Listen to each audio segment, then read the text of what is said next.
Friends, मैं हूं पुनीत शर्मा और आपका स्वागत करता हूं अपने YouTube channel PK Knowledge Bank में। तो फ्रेंड्स, अगर आपने अभी तक हमारे चैनल को सब्सक्राइब नहीं किया है तो प्लीज चैनल को सब्सक्राइब करिए।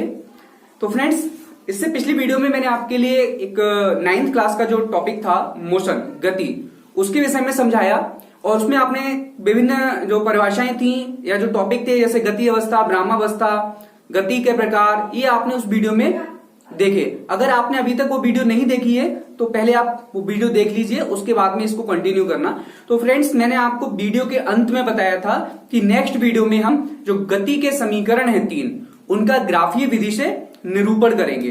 तो फ्रेंड्स, आइए स्टार्ट करते हैं और जो गति के समीकरण हैं उनका हम निरूपण करते हैं। तो फ्रेंड्स देखिए, सबसे पहला हमारा आता है गति का प्रथम नियम। तो फ्रेंड्स, गति के प्रथम नियम तो आपको पता होगा, नहीं पता है तो बिल्कुल पता होना, जब कोई बताएगा तभी पता होगा ना। तो गति का जो प्रथम नियम होता है वो होता है v is equal to u plus a t, यानी b बराबर u प्लस ए टी। तो इस जो हमारा प्रथम समीकरण है इसको हम ग्राफीय विधि से प्रूफ करेंगे, सिद्ध करेंगे।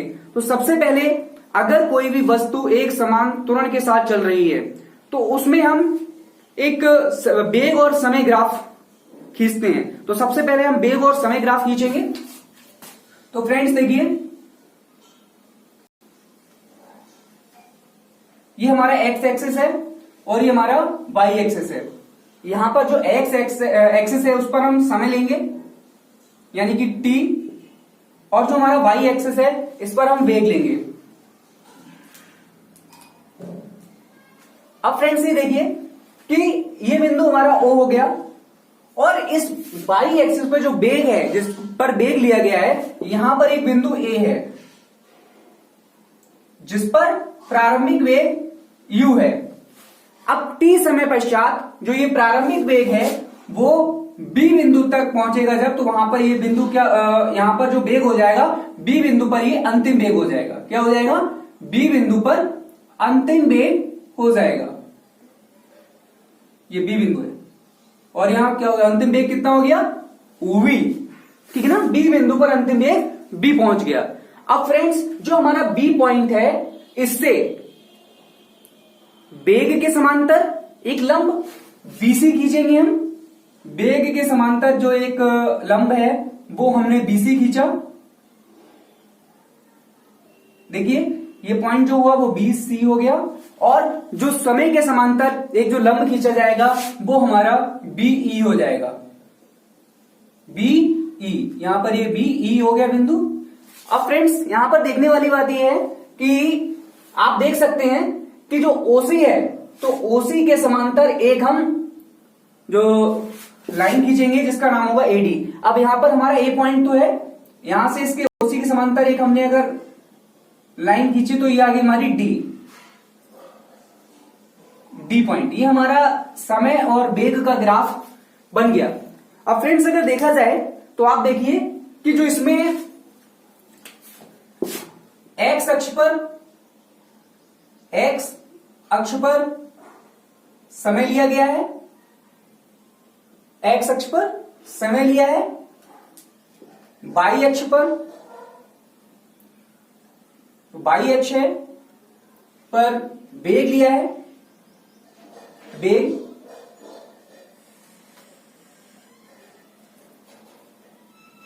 अब देखिए आप, जो यहां पर हमारा AO है, AO किसको प्रदर्शित कर रहा है? प्रारंभिक वेग को प्रदर्शित कर रहा है। OA प्रारंभिक वेग को, प्रारंभिक वेग को, और जो हमारा BC है वो अंतिम वेग को, BC अंतिम वेग को, BC अंतिम वेग को प्रदर्शित करता है, और जो हमारा OC है वो समय को प्रदर्शित करता है। OC समय को प्रदर्शित करता है, समय को प्रदर्शित करता है। अब यहां पर देखिए, यहां पर तो ये हमने बता दिया आपको कौन किसको प्रदर्शित कर रहा है। अब दूसरी बात आती है कि BD, जो BD है वो समय अंतराल है, यानी कि T समय में जो समय अंतराल हो रहा है यानी कि t समय में जो वेग परिवर्तन हो रहा है वो कितना होगा, यानी कि BD इज इक्वल टू, अब BD का मान कैसे निकालेंगे, BD इतना है तो हमको अगर मान निकालना है BD का तो BC माइनस DC कर देंगे तो हमारा BD का मान आ जाएगा। तो वही BD is equal to BC minus CD। तो फ्रेंड्स ये हमारे लिए समीकरण प्राप्त हुई। अब हम इस समय और वेग के ग्राफ से देखते हैं आगे। ये समय अंतराल हो गया, समयांतराल, ठीक है। अब वेग और समय ग्राफ से, वेग समय ग्राफ से, अब वेग समय ग्राफ से क्या देखना है हमको। अब आप देखिए यहां पर BD या आप कह सकते हो BC is equal to BD plus CD। देखिए जो BC है वो क्या है, BD प्लस CD है यहां पर, तो हमने वही किया है, BC is equal to BD plus CD, ठीक है। अब फ्रेंड्स अब आप देख सकते हो कि CD वो किसके इक्वल है, वो AO के इक्वल है, तो यहां पर हम CD की जगह AO लिख सकते हैं, तो वही BC is equal to BD plus AO। अब फ्रेंड्स अभी हमने ऊपर क्या समझा, देखो OA प्रारंभिक वेग है यानी कि U, और जो BC है वो अंतिम वेग है, तो यहां पर हम AO की जगह प्रारंभिक वेग U रखेंगे और BC की जगह हम, तो फ्रेंड्स देखिए यहां पर हम BC की जगह हम अंतिम वेग V रखेंगे और OA की जगह हम प्रारंभिक वेग U रखेंगे। तो देखिए BC की जगह हमने अंतिम वेग V रख दिया और VD ऐसा ही लिखा रहा, और हम AO की जगह हमने क्या रख दिया, प्रारंभिक वेग U, तो प्रारंभिक वेग U आ गया।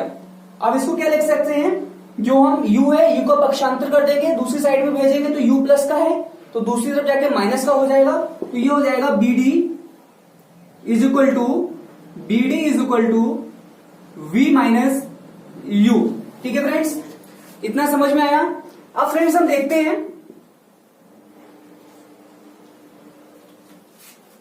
कि समय और वेग ग्राफ से, यानी कि जो इसमें वेग परिवर्तन किस दर से हो रहा है, एक दर से हो रहा है, यानी कि त्वरण की दर से वेग परिवर्तन हो रहा है। तो यहां पर त्वरण के लिए क्या लिखते हैं, हम त्वरण को ए से प्रदर्शित करते हैं, तो यहां पर त्वरण क्या होगा फ्रेंड्स, यहां पर जो त्वरण होगा ए इज इक्वल टू वेग परिवर्तन बटे समय, तो वेग परिवर्तन बटे समय।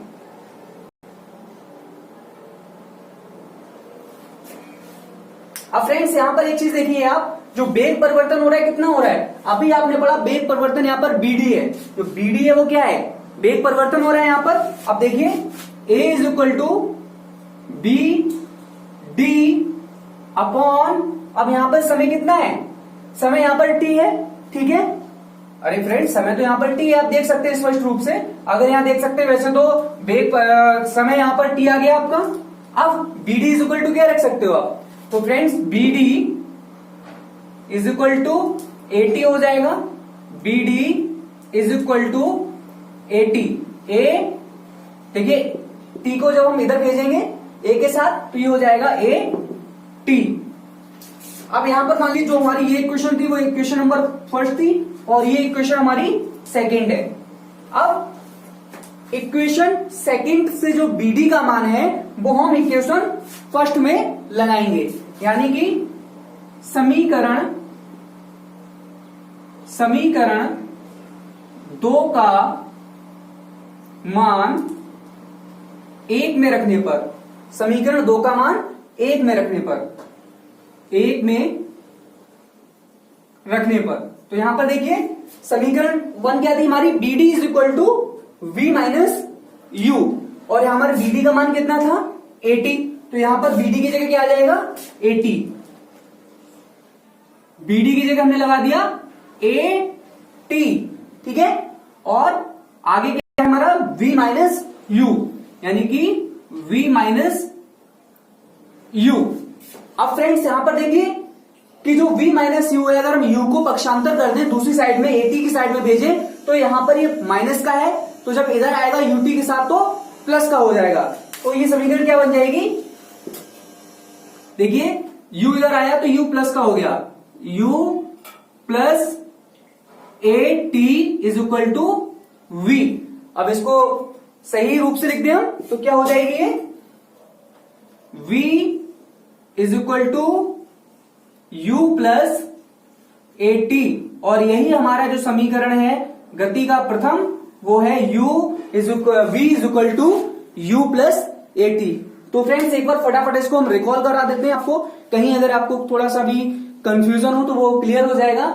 सबसे पहले जब कोई वस्तु एक समान त्वरण से चल रही है या एक समान त्वरण से गति कर रही है, तो आप उसके लिए समय और वेग ग्राफ ड्रॉ करेंगे, जिसमें आपका जो y एक्सिस होगा उस पर आप वेग लेंगे और जो आपका x एक्सिस है उस पर आप समय लेंगे।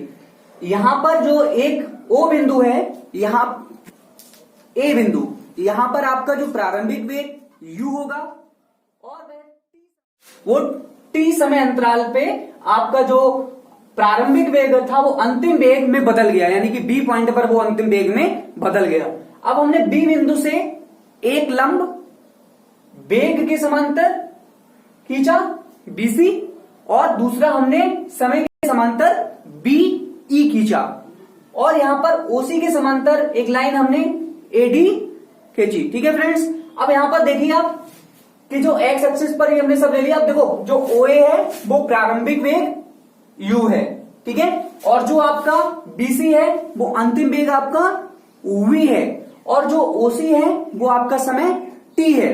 अब बात करते हैं BD, यानी कि जो BD है वो क्या है, वेग में जो परिवर्तन हो रहा है किस समय अंतराल में, कौन समय अंतराल में, यानी कि समय अंतराल में जो वेग में परिवर्तन हो रहा है वो है BD इज इक्वल टू, तो BD क्या होगा, BC माइनस DC, तो वही है BD is equal to BC minus BC। ये वेग में जो परिवर्तन हो रहा है किस समय अंतराल में, यानी कि इस समय अंतराल में वेग में परिवर्तन। अब फ्रेंड्स वेग समीकरण से हम देखते हैं जो हमने बनाया है उसके according BC is equal to BD plus CD, यानी कि BC क्या है, BD प्लस CD की माप है, तो वही लिखा है हमने। अब हमने चूंकि जो CD था फ्रेंड, देखो CD के बराबर क्या है, AO, तो हमने CD की जगह हमने AO लिख दिया। अब AO क्या था, AO यहां पर प्रारंभिक वेग था और BC यहां पर क्या था, अंतिम वेग था, तो हमने प्रारंभिक वेग की जगह u लगा दिया और अंतिम वेग की जगह v लिख दिया। इसके बाद में हमने जो यहां पर u था, u का पक्षांतर कर दिया दूसरी तरफ, तो ये BD is equal to v minus u हो गया। इसको हमने समीकरण फर्स्ट मान लिया। अब ऐसे ही जो वेग परिवर्तन लगातार हो रहा है तो वो त्वरण कहलाता है। तो त्वरण क्या है, त्वरण होता है वेग परिवर्तन बटे समय। तो यहां पर फ्रेंड्स देखिए a is equal to BD upon T, तो हमने क्या किया, जो BD और जो हमने a के साथ क्या किया, T को भेज दिया, तो BD is equal to AT, ये होगी समीकरण हमारी 2। अब हमने समीकरण 2 का मान समीकरण 1 में रख दिया। अब चूंकि हमें समीकरण 2 से BD का मान मिला था और समीकरण 1 में क्या था हमारा, BD बराबर v माइनस यू, तो हमने BD की जगह AT रख दिया और ये हमारा v माइनस यू, u का हमने पक्षांतर कर दिया, u माइनस में था तो इधर आके प्लस में हो गया, तो ये हो गया u plus AT is equal to b, यानी कि जब हमने व्यवस्थित रूप से इसको लिखा तो b is equal to u plus AT। तो इस प्रकार हमारा गति का जो समीकरण है वह सिद्ध हुआ, वह प्रूफ हुआ, किससे, ग्राफ की सहायता से। सब हम गति के द्वितीय समीकरण को देखेंगे। तो गति का द्वितीय समीकरण होता है, वो होता है s बराबर ut plus half AT square, उसी को हमें यहाँ पर प्रूफ करना है। तो उसके लिए भी हम यही जो ग्राफ है हमारा वेग और समय ग्राफ, इसी को हम यहां पर इसका प्रयोग करेंगे। तो देखिए कि कोई वस्तु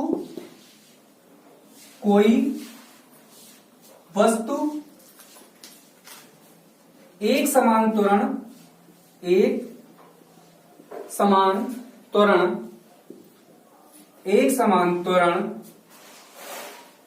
A से t समय में टी समय में एस दूरी तय करती है, एस दूरी तय करती है, एस दूरी तय करती है। तो आप देखिए फ्रेंड्स, तो यहां पर एस दूरी तय की जाएगी, वो क्या होगी, ए ओ बी सी, यानी कि जो समलंब है इसमें दूरी तय की जाएगी पूरी अकॉर्डिंग टू इस ग्राफ। ठीक है, तो यानी कि वेग समय ग्राफ में तय करी गई दूरी, तय की गई दूरी, तय की गई दूरी कितनी हो जाएगी, ओ ए बी सी। ठीक है, तो यहां पर देखिए हम इसको कैसे लिख सकते हैं, एस इज इक्वल टू, अब फ्रेंड्स यहां पर ये देखना है हमको, जो ओ ए सी वो ओ ए बी सी है, तो इसको हम क्या लिख सकते हैं, इसमें आप समलंब में देखिए एक रेक्टेंगल है यानी कि आयत है, और दूसरा क्या है यहां पर, जो दूसरा है वो त्रिभुज है। तो अगर हम इन दोनों का एरिया निकाल कर प्लस कर दें तो पूरे समलंब का एरिया हो जाएगा, यानी कि दूरी हम निकाल सकते हैं यहां पर।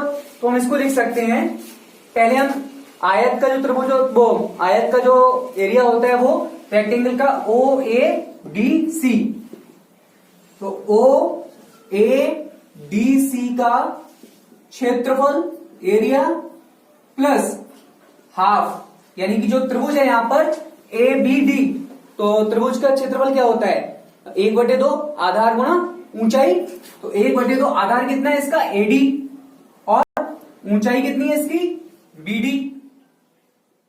ठीक है, तो यहां पर जो ओ ए डी सी है, तो इसका क्षेत्रफल क्या हो जाएगा, यानी कि लंबाई गुणा चौड़ाई, तो यानी कि ओसी इंटू एडी है, एडी इंटू ओसी, तो यहां पर हम ओ ए डी सी को लिख सकते हैं यहां पर O A multiply D, O A multiply आपका ओसी।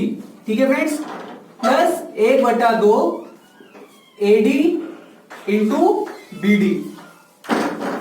ठीक है, अब देखिए जो OA है हमारा, OA क्या है, प्रारंभिक वेग है, और OC क्या है, OC हमारा समय है।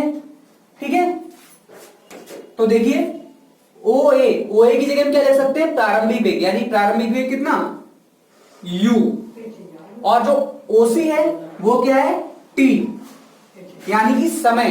ठीक है, प्लस 1/2, अब जो AD है हमारा, AD किसके समांतर है, OC के समांतर है, तो जो OC होगा वही AD होगा, तो AD भी क्या है, T, क्योंकि जब OC T है तो AD भी T होगा, तो यहां पर AD की जगह T लिखेंगे हम। और BD आपने अभी पीछे देखा था, जब हमने समीकरण 1 प्रूफ की थी, उसमें जो BD की जो वैल्यू निकल के आई थी समीकरण नंबर 2, BD की वैल्यू, BD क्या है यहां पर, BD होगा BC प्लस DC, तो यहां पर BD की जो वैल्यू निकल के आई थी समीकरण 1 में, वो कितनी निकल के आई थी हमारी, 80।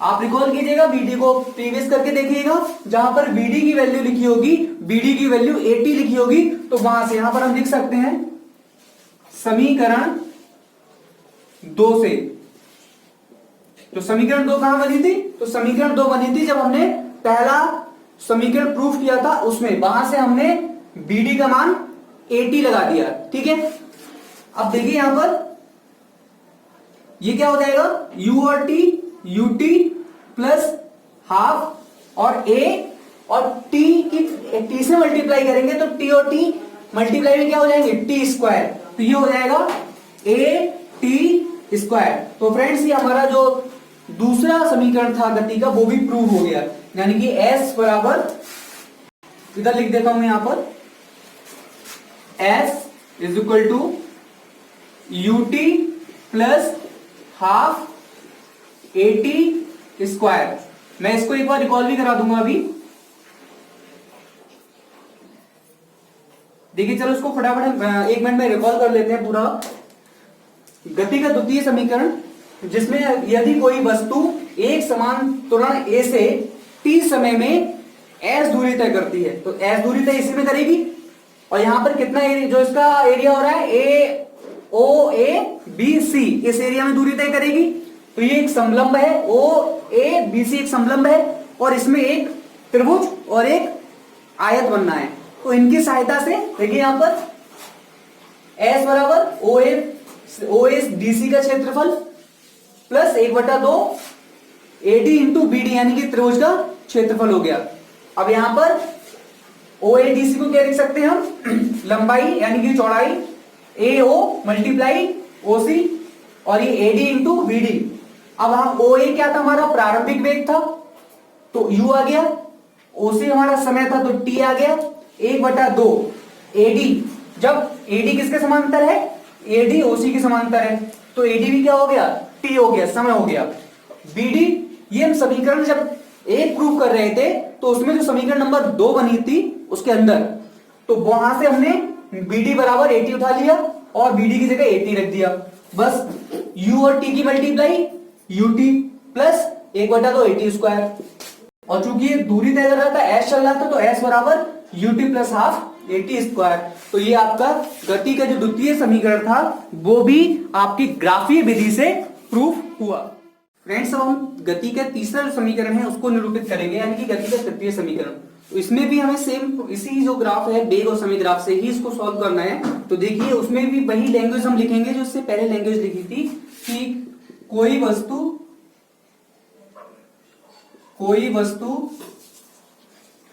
एक समान त्वरण ए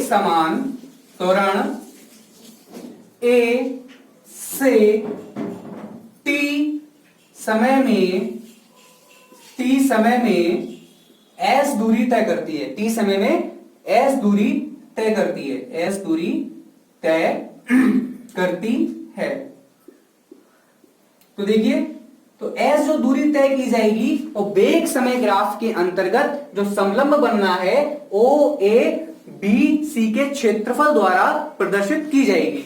यानी कि तय की गई दूरी वेग समय ग्राफ के समलंब के क्षेत्रफल से प्रदर्शित की जाती है। ठीक है ना, जो समलंब का क्षेत्रफल होगा उससे प्रदर्शित की जाएगी, तय करी गई दूरी की जाती है। तो आइए देखते हैं जो समलंब जो बनना है, यानी कि तय करी गई दूरी, यानी कि एस, यहां पर हम देख सकते हैं तय करी गई दूरी एस। ठीक है, अब किससे तय की जा रही है, समलंब चतुर्भुज के क्षेत्रफल से, समलंब चतुर्भुज के क्षेत्रफल से। तो फ्रेंड्स, समलंब चतुर्भुज का क्षेत्रफल क्या होता है, तो समलंब चतुर्भुज का क्षेत्रफल होता है 1/2 समांतर भुजाओं का योग, समांतर भुजाओं का योग गुणा ऊंचाई।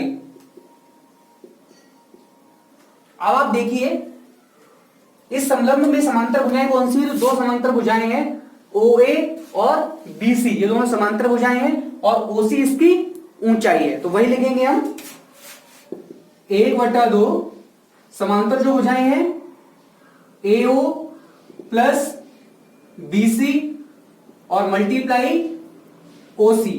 ठीक है, अब जो हमें वैल्यू पुट करनी है वो आप देखिए OA, जो OA है वो क्या था, प्रारंभिक वेग था, तो OA की यानी 1/2 OA की जगह हम U लिखा हमने, और प्लस BC क्या है, अंतिम वेग है, तो यहां पर हमने V लिखा, और जो OC क्या है वो T है यानी कि समय है।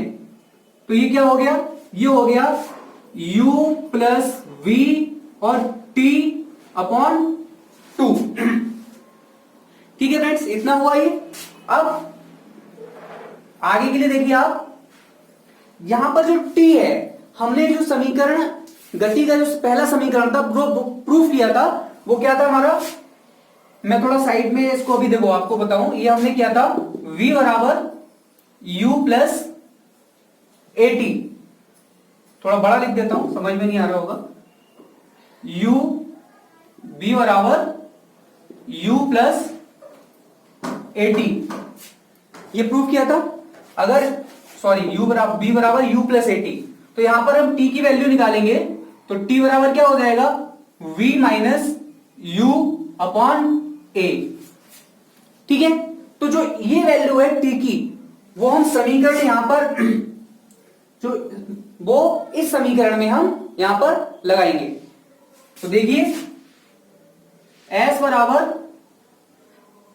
u प्लस v, ठीक है, और जो यहां से जो वैल्यू हमने ली है from equation of motion first, यानी कि गति के पहले नियम से, तो t की जगह हम यहां पे लिख सकते हैं v minus u upon a और फुल का अपॉन 2। तो जो a है ये कहां आ जाएगा, a आ जाएगा 2 के साथ, तो ये हो जाएगा s is equal to u plus v, और ये हो जाएगा u वो v minus u upon 2a। ठीक है, ऊपर का थोड़ा रेस कर देता हूं ना।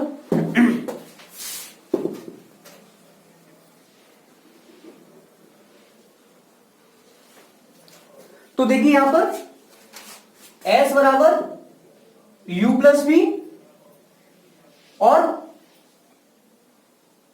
v माइनस u, ठीक है, अपॉन 2a। तो यहां पर ये क्या हो जाएगा, s इज इक्वल टू, जब आप इनकी आपस में मल्टीप्लाई करोगे v प्लस यू और v माइनस यू की, तो ये हो जाएगा v square minus you square, ठीक है, और अपॉन में 2a चल रहा है, तो ये हमारा 2a। ठीक है, नेक्स्ट जो 2a है इसको हम s के साथ भेज देंगे क्रॉस मल्टीप्लाई के थ्रू, तो ये हो जाएगा 2as, ठीक है, और इधर क्या रहेगा हमारा v square minus you square. अब यहां से जो यू स्क्वायर है उसको हम साइन चेंज कर देंगे, दूसरी तरफ पक्षांतर कर देंगे, तो ये क्या हो जाएगा, ये हो जाएगा हमारा 2as plus u square is equal to v, और इसको हम व्यवस्थित तरीके से अगर लिखेंगे तो हमारा क्या हो जाएगा, तो ये आ जाएगा v square is equal to u square plus 2as। तो ये हमारा गति का तृतीय नियम भी सिद्ध हुआ, किसकी सहायता से, ग्राफ की सहायता से। और कौन सा ग्राफ हमने यहां पर यूज किया इन तीनों समीकरण को सॉल्व करने के लिए, तो वेग और समय ग्राफ। तो फ्रेंड्स, मैंने आपके लिए जो तीनों ही जो गति के समीकरण थे वो ग्राफ के थ्रू प्रूफ किए। आई थिंक आपको ये समझ में आए होंगे। अगर आपको समझ में आए तो प्लीज कमेंट सेक्शन में कमेंट जरूर कीजिएगा, और आगे भी मैं ऐसे ही आपके जो एकेडमिक लेवल के जो टॉपिक हैं 9, 10 जो भी आगे क्लासेस हैं उनके वीडियो आपको बनाता रहूंगा और आपके पास अपने चैनल पीके नॉलेज बैंक के थ्रू पहुंचाता रहूंगा। तो फ्रेंड्स, देखते रहिए, लाइक करते रहिए, शेयर करते रहिए। Thank you.